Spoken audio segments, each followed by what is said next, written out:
Good morning, everyone. It's Monday, December 4th, coming to you live from Seoul. I'm Kim Mugyan. Before we get started, these are the stories we're following at the top of the hour. South Korea reported 1,020 new cases of COVID-19 on Monday, bringing new infections back above the 1,000 mark. The surge comes as cluster infections intensify, with more than 1,000 cases reported from a detention center in Seoul.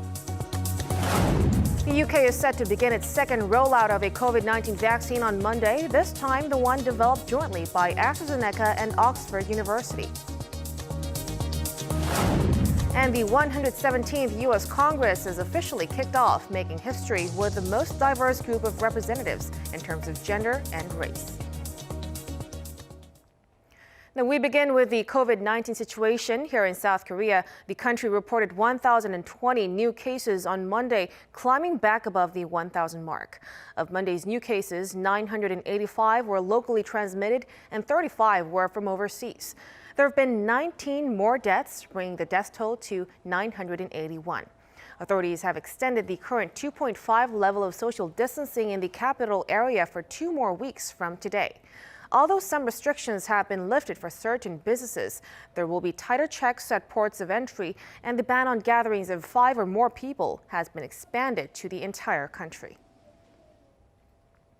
South Korea's Dongbu Detention Center in southeastern Seoul, a major source of the latest cluster infection, added 121 new cases on Sunday. The result follows a massive 5th round of virus tests conducted on nearly 1,100 inmates the previous day. The accumulated COVID-19 caseload at the correctional facility surpassed 1,000 as of Sunday, just a month or so since it reported its first case among staff. Dongbu inmates who have been transferred to other correctional facilities to ease congestion have also tested positive for COVID-19 in recent days. The South Korean government plans to approve a 3rd round of emergency relief during a cabinet meeting this week in order to begin issuing funds the following week.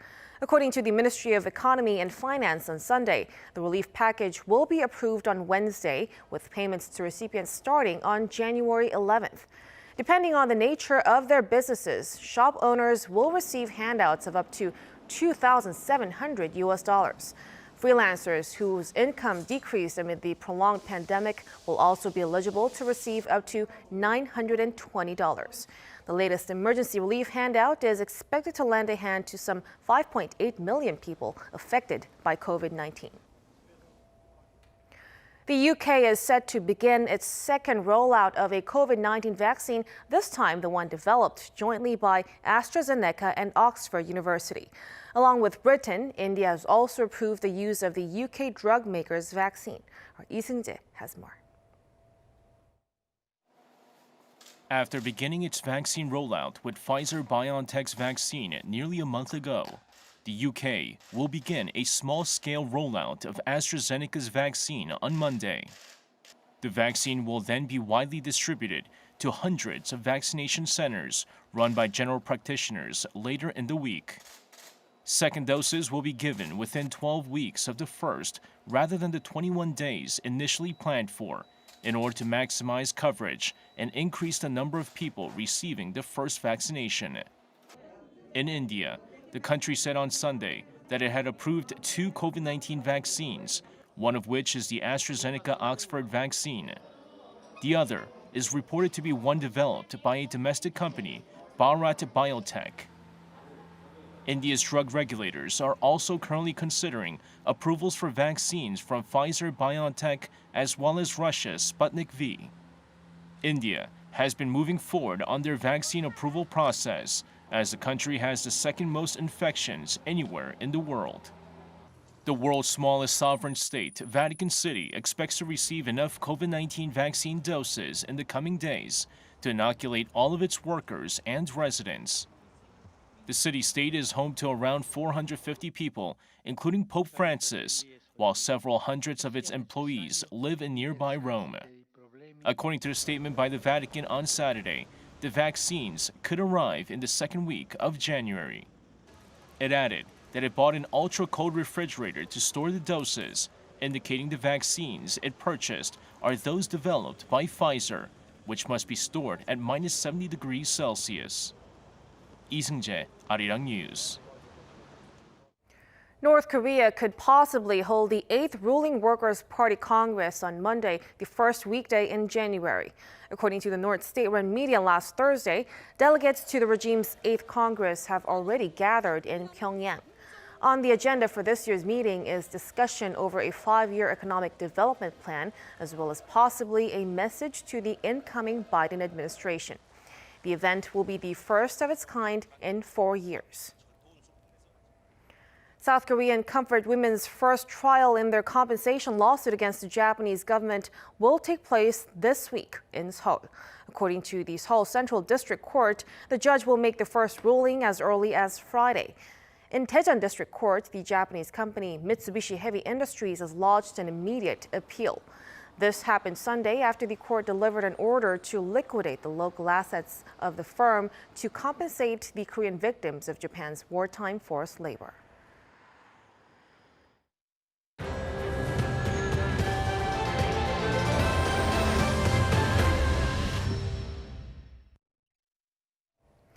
The 117th U.S. Congress has officially kicked off, made up of the most gender and ethnically diverse representatives in the Congress history. But a fierce battle is expected among the rival parties, with Senate control and the certification of President-elect Joe Biden's victory set to dominate the first orders of business.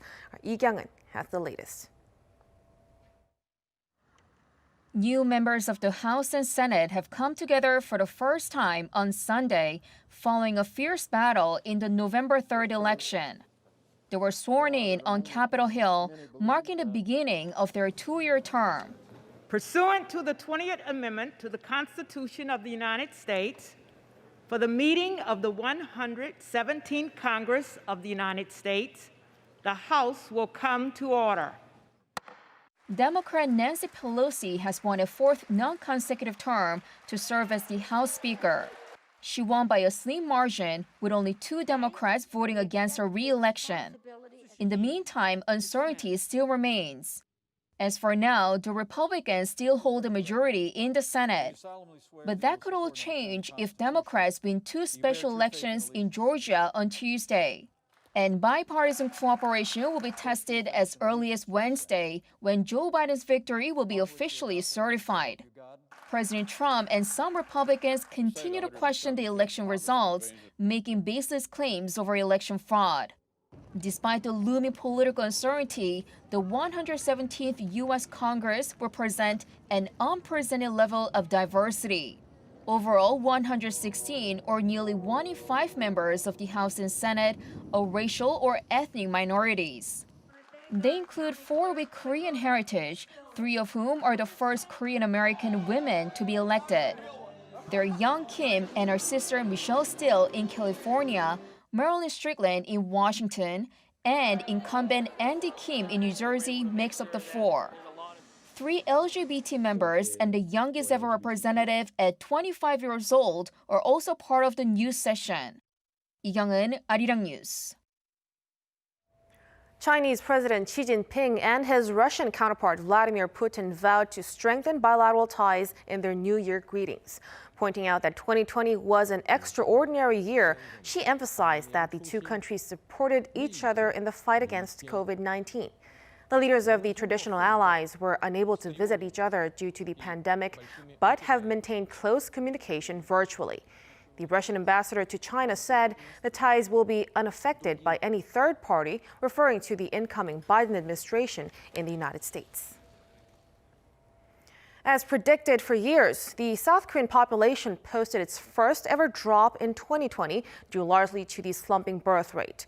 The country also saw a large jump in the number of single-person households. Our Kim Hyo-sun has more details. South Korea's population decreased for the first time last year. According to data released by Ministry of Interior and Safety, as of the end of 2020, the number of people registered as residents stood at over 51.82 million. This is a drop of over 20,000 from the previous year. This was largely due to the continued decline in the number of births in the country. The number of births hovered around 276,000, an over 10% drop on year, while deaths rose nearly 3% to stand at 308,000. While such a trend had been predicted for decades, the South Korean government was unable to arrest the falling birth rate. Such a change in population structure is a risk factor that has a significant socioeconomic impact, leading to a reduction in the working age population and a decline in our potential growth rate. Despite a shrinking population, the country recorded a surge in the number of households, largely led by an increase in single-person households. They accounted for nearly 40% of the country's total households last year. When added with two-person households, they account for nearly 63% of all households in South Korea. The population concentration in the greater capital area is continuing to grow, accounting for 50% of South Korea's total population. Kim Hyo-sun, Arirang News. South Korea's wine imports reached an all-time high last year as more people enjoyed drinking at home and threw more house parties due to the COVID-19 pandemic. According to data from the Korea Customs Service on Monday, South Korea imported nearly 39,000 tons from January to November. This is equal to nearly $240 million worth of wine. Wine import volumes have also more than doubled compared to 10 years ago. Wines from Chile, France, Italy, and the U.S. made up the largest portion of imports. The world's largest tech expo, the Consumer Electronics Show, is set to be held virtually for the first time due to COVID-19. With only a week to go until the annual event, South Korean electronics giants are gearing up to introduce their latest technologies for the new normal pandemic era. Our Choi Min-jung has this report. With only 1 week left until the Consumer Electronics Show 2021, South Korea's tech giants Samsung Electronics and LG Electronics are gearing up to showcase their latest technology. The two companies will participate in one of the world's most influential tech expos from January 11th to 14th. This year, however, the annual event has turned all digital for the first time since its first show in 1967 due to the COVID-19 pandemic. According to media outlets, Samsung Electronics and LG Electronics will both hold a virtual press conference on the first day of the digital event. The tech companies are set to provide blueprints for how their products can help prepare for the new normal pandemic era. Under the theme of Better Normal for All, Samsung Electronics will introduce its very own innovative products and services based on AI, IoT, and 5G technology. Through such technologies, Samsung Electronics aims to provide a better normal for all in the new normal era. The company will also present its award-winning products from the CES Innovation Awards, as well as its key products in the digital showcase held from the 12th. Meanwhile, LG Electronics is vowing to help people adjust to life in the time of COVID-19 with its products, under the theme of Life is on, Make Yourself at Home. The company will unveil new products and services that are useful, safe, and comfortable for people to use during the pandemic.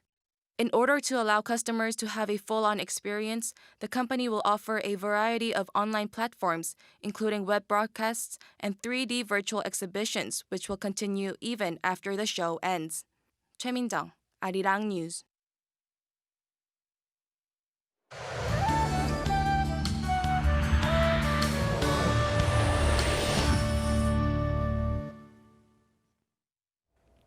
Good morning. It's a very cold first week of the new year. Cold wave alerts are in place in many central regions, with lows dropping below -10 degrees Celsius. And of course, icy winds are making it feel even colder. But this afternoon, highs will climb into positive territory. Seoul topping out at 2 degrees, Chuncheon at 1 degree. And sunny skies will feature before snow arrives tonight. So there will be snow in central western regions and inland regions in the south starting tonight. Chungcheongdo and Jeollabuk-do provinces could see up to 3 centimeters of snowfall, while the capital region could see 1 centimeter of light snow. But since we're expecting sub-zero morning lows tomorrow, it's very likely to freeze on the roads overnight. And what's more, we're forecast to have the coldest week of this season. It's going to get dramatically colder as the week goes on, and by Friday, lows in Seoul will drop down to -17 degrees, and highs will be hovering around -10 degrees Celsius, with the freezing winds making it feel even worse. That's Korea for you, and here's a look at the weather conditions around the world.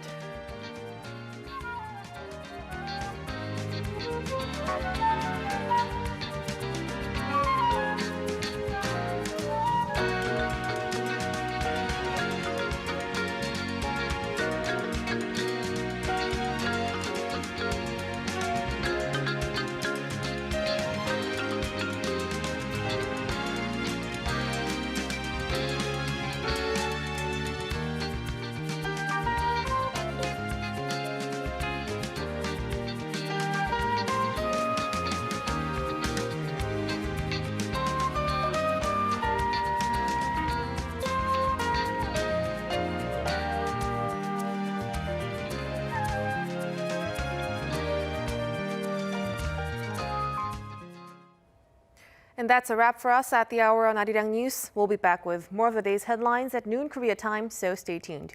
Thank you for watching, and goodbye.